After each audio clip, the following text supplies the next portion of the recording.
In rerouting nuclear warship, U.S. looks beyond just North Korea. Possible naval surge in Asian waters would be aimed at keeping China in check. Tokyo, on Saturday, the U.S. Navy announced a surprise realignment of a strike group that includes the USS Carl Vinson nuclear-powered aircraft carrier. The sudden change in plan to move the fleet from the South China Sea to waters near the Korean Peninsula is seen aimed at putting pressure on North Korea, which has been engaging in a series of provocations with nuclear weapons and ballistic missiles. But Pyongyang's saber-rattling is not the sole purpose of the shift. Just filling in. The U.S. Navy usually has at least one carrier strike group deployed in the Western Pacific. The Carl Vinson, which belongs to the Navy's Third Fleet and is normally responsible for the Eastern Pacific, is currently in the South China Sea to fill in for the USS Ronald Reagan, which is undergoing annual inspections and maintenance from January to April.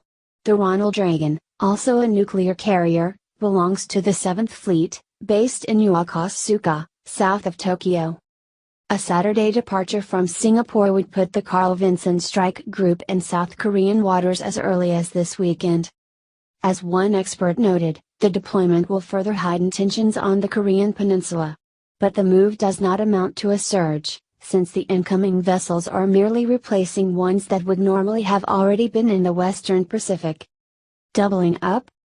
It will be interesting to see whether the Carl Vinson group remains near the peninsula after the Ronald Reagan is ready to sail, likely in early May.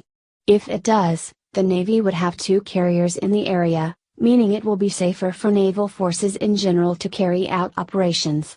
During the Taiwan Strait crisis of 1996, the U.S. Navy deployed two carriers to the area to show that it was ready to take military action should Chinese forces decide to take on Taiwan. At the height of the Gulf War, in 1991, the U.S. deployed as many as 5 carrier strike groups in the Persian Gulf, the Eastern Mediterranean and other waters from which to launch attacks on Iraq. Today, the U.S. has an array of bases in East Asia ready to counter North Korea, including Kadena Air Base in Okinawa, a Marine Corps air station in Iwakuni, Yamaguchi Prefecture, Western Japan, and bases in South Korea. It would depend on the size of the operation, but if the U.S. were to attack North Korean nuclear and missile facilities through a limited-scale operation, that is, pinpoint strikes, it would not need a host of carrier groups arrayed along the shore like in the Gulf War. A few groups would probably suffice. U.S. carrier strike groups are typically deployed for slightly longer than 6 months at a time. Given that the Carl Vinson left the U.S. West Coast early this year, it could stay in South Korean waters for another few months before heading back home. Should it linger, there would be 2 carrier groups in the region, and that would certainly be called a surge. Then we would see real tension over the Korean peninsula emerge. Battle scenario. What the U.S. forces are really watching now is probably not the North Korean army but Chinese military's activity, a Japanese security expert said.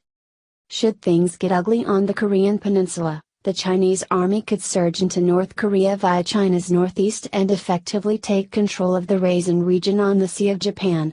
It could then turn the commercial port of Raisen into a military base for a nuclear submarine capable of firing ballistic missiles. In other words, the U.S. mainland would be within striking distance of Chinese missiles. That would pose an extreme test for the U.S.-Japan security alliance and the reliability of the U.S. nuclear umbrella, on which Japan depends.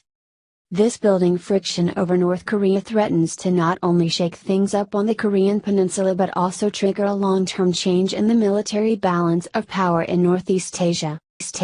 Breaking, look what just happened at Trump's first White House Easter egg roll. One of the most beloved annual White House events was today, marking the 139th Easter egg roll on South Lawn of the People's House. As one Melania Trump's first big event she expected to host as First Lady, liberal and mainstream considered it to be a litmus test of her hosting chops and didn't want to make it easy for her, which proved to be the case today with what happened. The Easter egg roll is no small undertaking as 21,000 guests were invited and 18,000 eggs were rolled out. All the pomp and American tradition was on full display in a family-friendly atmosphere that arguably beat the last two events of this kind under Michelle Obama's organization of it. Then, something shocking occurred right in the middle of it that many people missed, but luckily, cameras caught it. Melania said she intentionally toned down some of the flashier aspects of it from years past, bringing the focus back on the wholesome tradition of the event. Like most things in the White House, Michelle had made it about her and her tastes and less about America.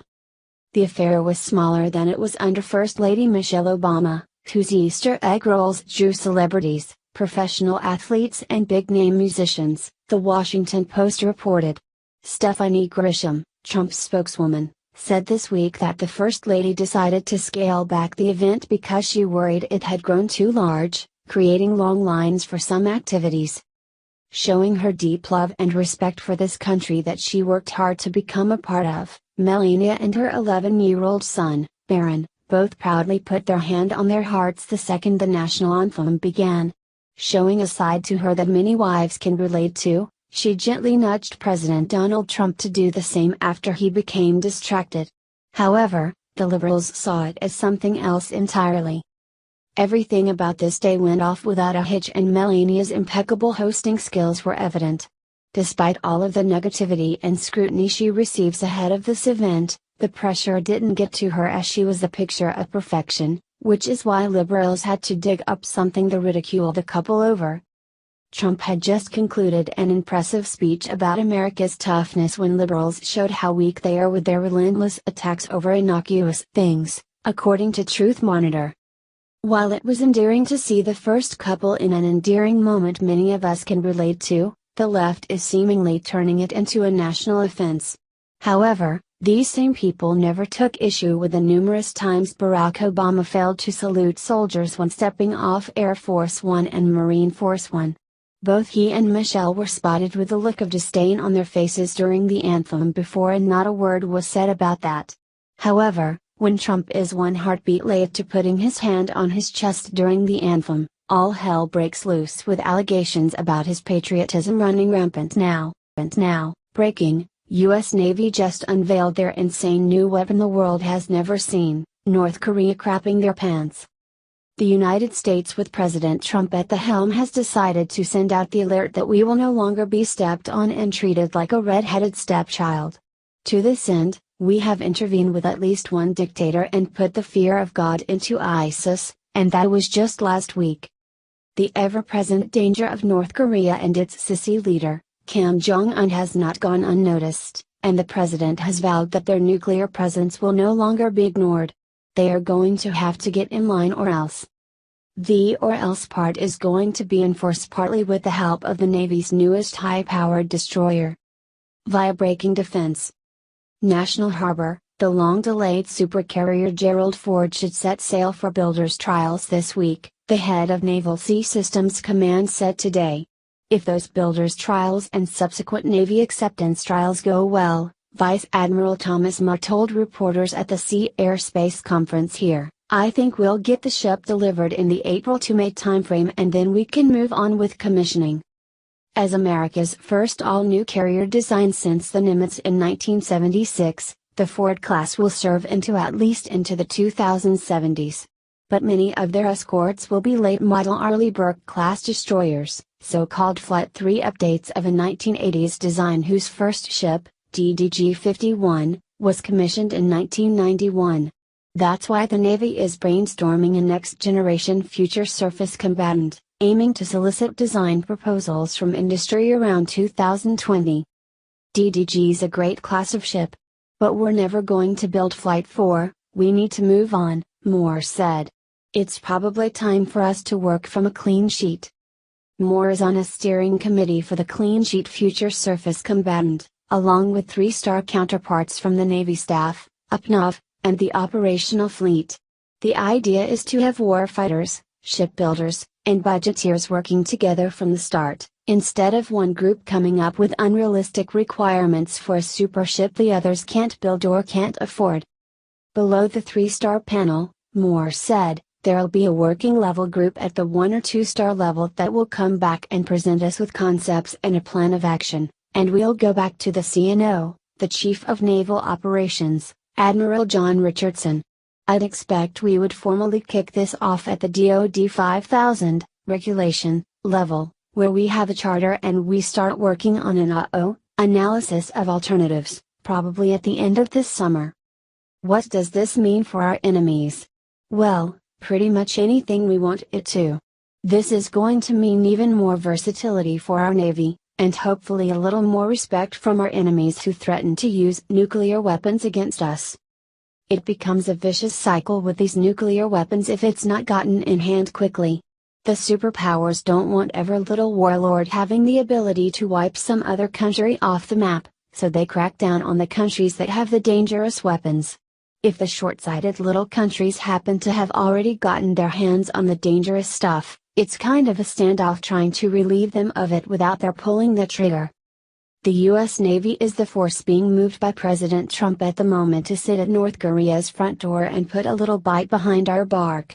The president has shown that he won't hesitate to use force to protect the innocent. Unfortunately for those in North Korea, their leader is far less worried about their well-being than his own feelings. His tests of nuclear weapons is what's been getting him in trouble in the first place, and since the only thing that anyone has against him is that he's got nukes, it stands to reason that his plans for them are to expand his own reign at the expense of others. Thankfully, the United States is a country dedicated to squashing out the bullies in order to ensure peace for the future. While we are sometimes criticized for using force, an ounce of prevention is worth a pound of cure, and using some prevention now could save millions of lives and untold devastation later. So yes, we're a superpower, and yes, we like our military toys, but keeping the world safe is a thankless job, so don't be hating on us for finding a little joy in it.